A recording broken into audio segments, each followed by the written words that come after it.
DCM auto ఢీకొని auto driver మృతి. DCM auto trolley వాహనం ఢీకొన్న ఘటనలో ఆటో డ్రైవర్ మృతి చెందిన సంఘటన గురువారం మేడ్చల్ పోలీస్ స్టేషన్ పరిధిలో చోటు చేసుకుంది.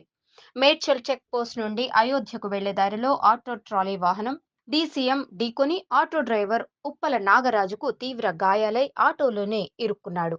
కాగా ప్రమాదాన్ని గమనించిన స్థానికులు ఆ మార్గంలో వెళ్లే ప్రయాణికులు తీవ్రంగా శ్రమించి నాగరాజును బయటకు తీశారు. కానీ వారి శ్రమ వృధా అయ్యింది.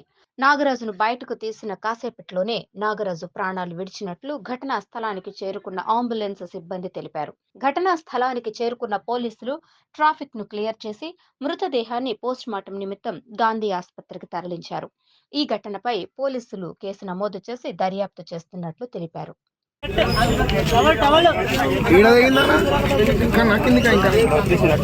ಯಾರ್ದಾರ್ತು